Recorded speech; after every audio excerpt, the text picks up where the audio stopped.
I don't remember how it started, but whenever somebody tells me I'm going to visit Thai or visit Plum Village, then I just take a piece of paper and I put my hand and I draw the outline and I send it to you. I completely forgot where we met for the first time and how we met. In the mid-60s, I got a phone call from the Buddhist Peace Fellowship, and they said, Thich Nhat Hanh is coming through New York. He's just changing planes in New Jersey, and would you want to entertain him there while he's on the airport? So I went to the airport in New Jersey, and you wrote a poem on a napkin for me. But I remember one time when we were together at Columbia University. That was the time when you were there. And Dan Berrigan, the peace activist, was celebrating the Eucharist in the little room that I had rented there. And then you came and you recited the Heart Sutra.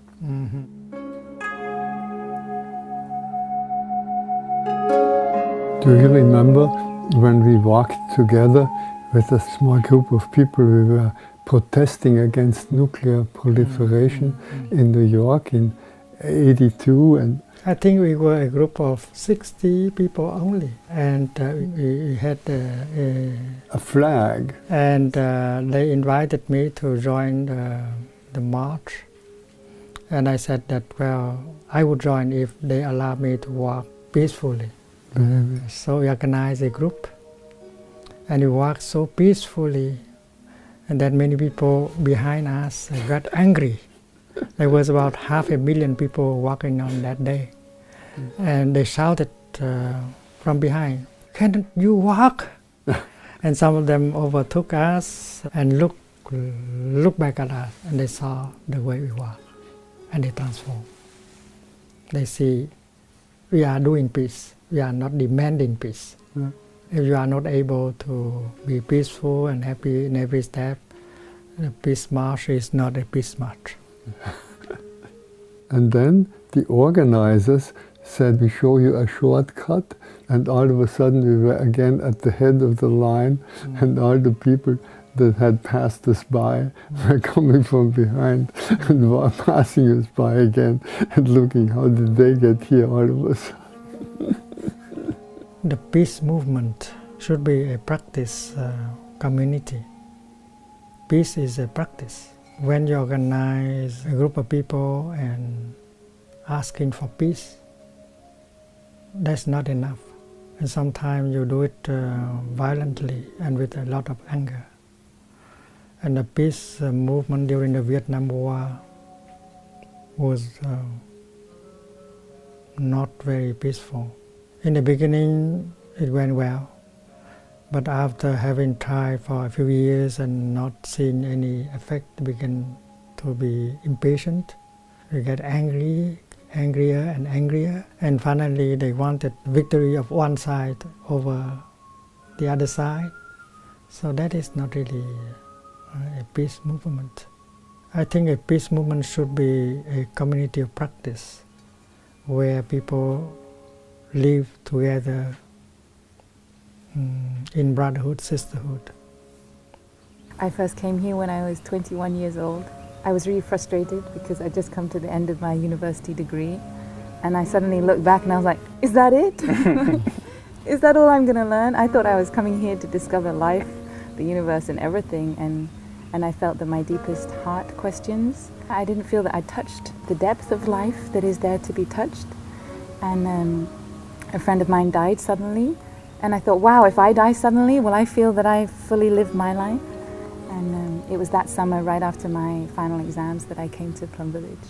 To be in Plum Village is a chance to really live deeply and fully, and I want to say beautifully. I think all of us, we know life is precious, and when we lose someone, we know life is precious. And it was mindfulness that helped me feel that I've lived a moment, lived an hour, lived a day. It touched my human nature, because in mindfulness we really live something through our body, through all our senses. And I feel very aware when I'm mindful and embodied. I feel like I'm totally human, totally alive, totally on the planet. So for me, to come to Plum Village is to touch life and find like-minded people also. A lot of us, I mean, we're friends, as well as being brothers and sisters. And it's great to take time out from the city, time out from studies, from work, traveling, and just be and live deeply with good people. We say that gratefulness is really always gratefulness for opportunity. When you see the flowers, it's the opportunity to enjoy them and to smell them. So even suffering is the opportunity to learn compassion. And what you're grateful for is never the thing itself, but is always the opportunity that this present given moment offers you. And it's always a given moment. Then when we respond, then we find this compassion. Death is not an enemy, because without death, life and birth be impossible. The death of something can bring about the birth of something. When you look into your body in the present moment, you see death is happening right in here and now. Millions of cells are dying in this very moment in order for new cells to be born. Even death is a necessity for life. And that is what we call in Buddhism the nature of interbeing.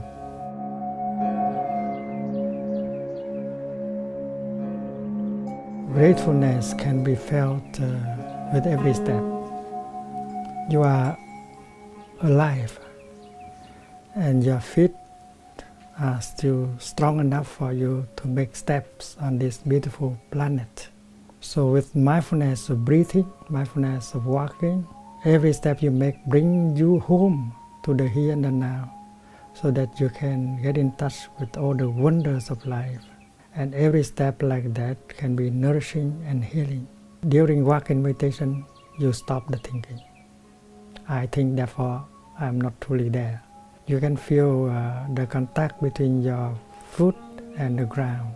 Mother Earth is there. Mother Earth is in you. And there is a communion between you and Mother Earth.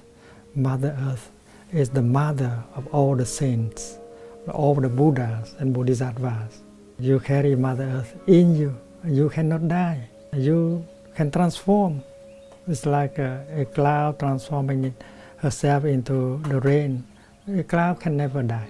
There is no birth, no death.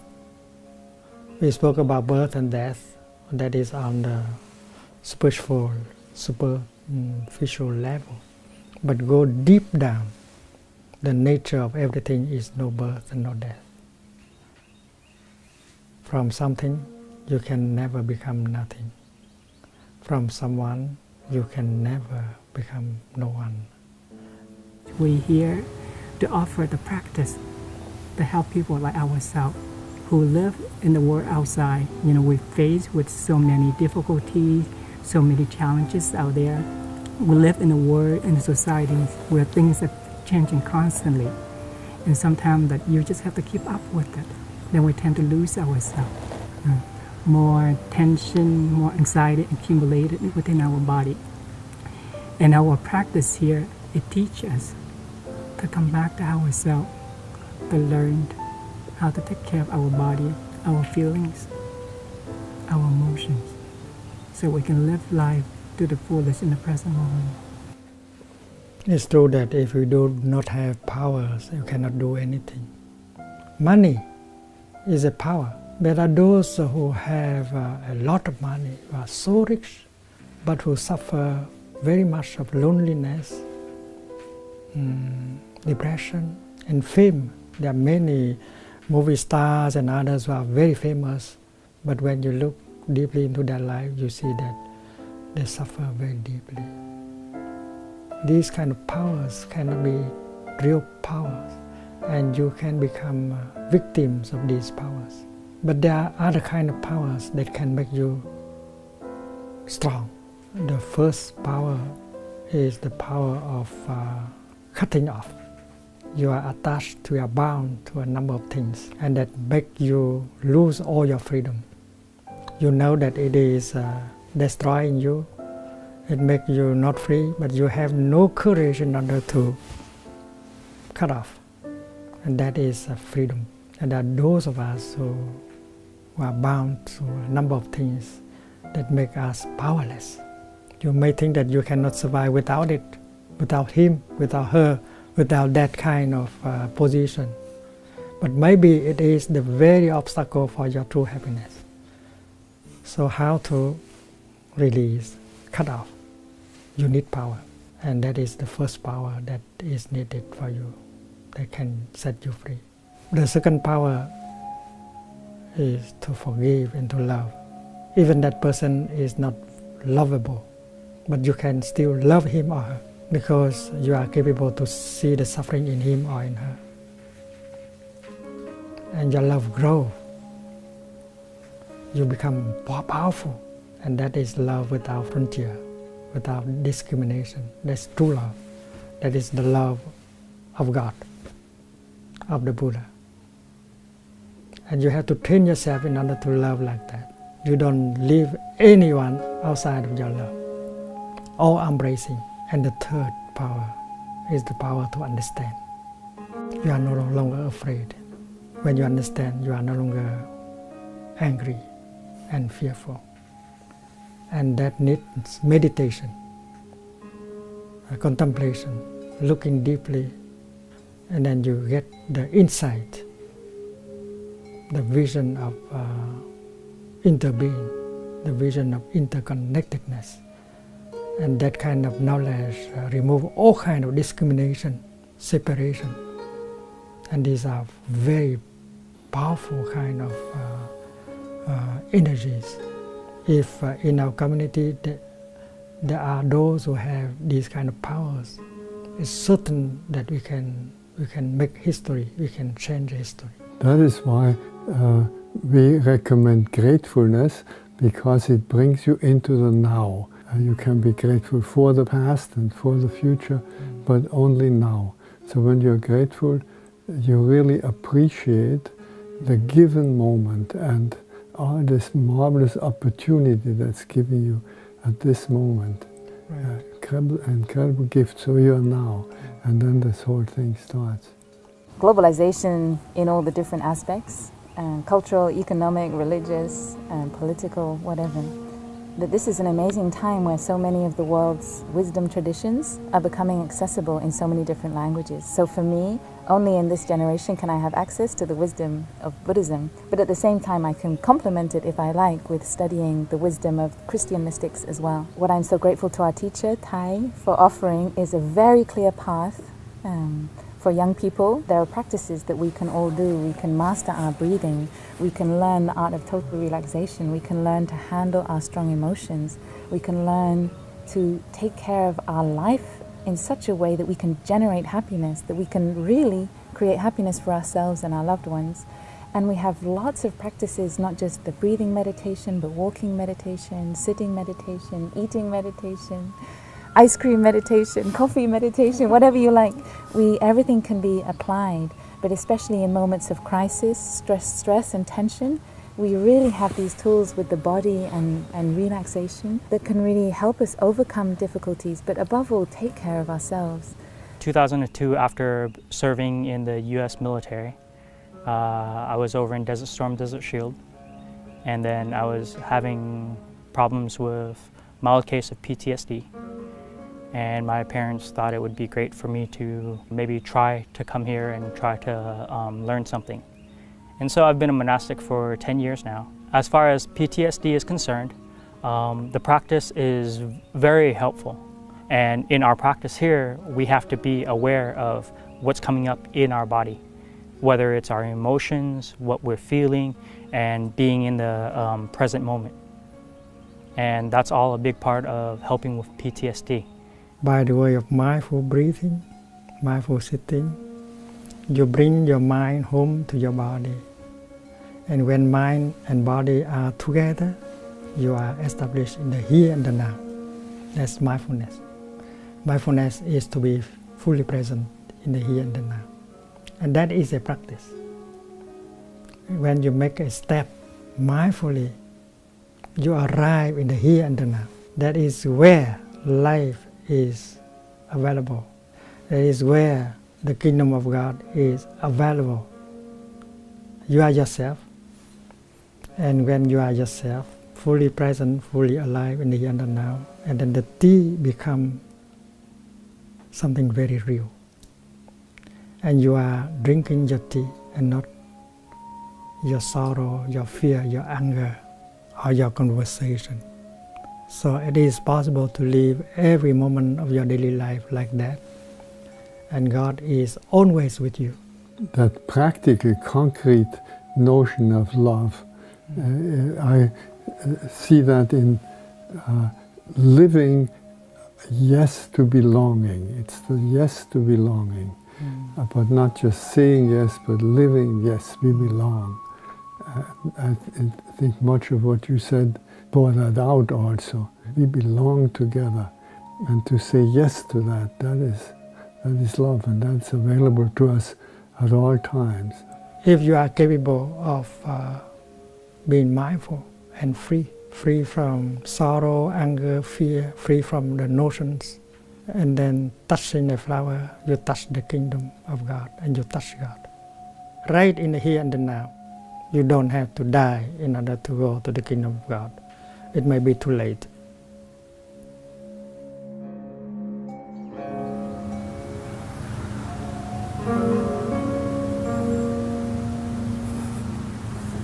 We tend to get so caught up in success and achievement that we sacrifice so many things, especially relationships with ourselves as well as with others. And that's something I'm trying to undo here through the practice and through practice of mindfulness, cultivating awareness, not only about what's going on inside of me, but just being aware of everybody else who are around me. I was actually studying Zen at the Zen Study Society in New York.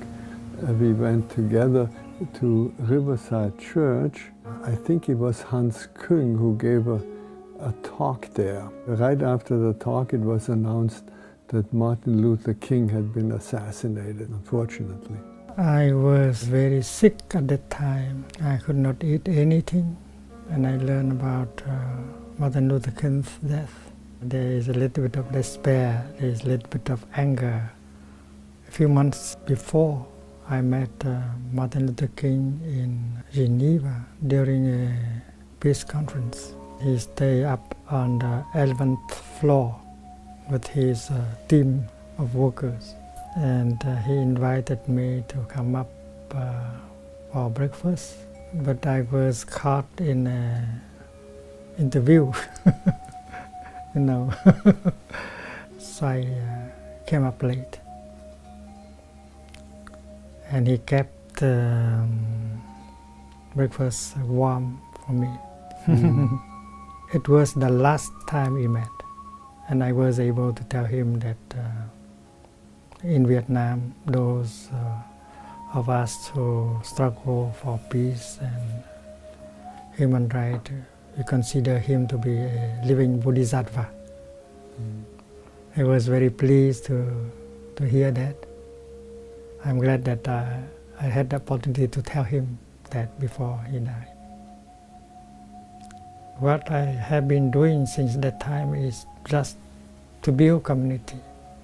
And we do it for him also.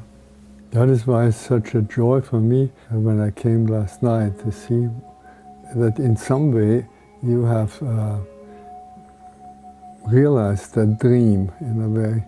I wonder if Martin Luther King's dream can ever be realized on a very wide scale. Maybe it's only small communities like Plum Village or a little monastery here and there.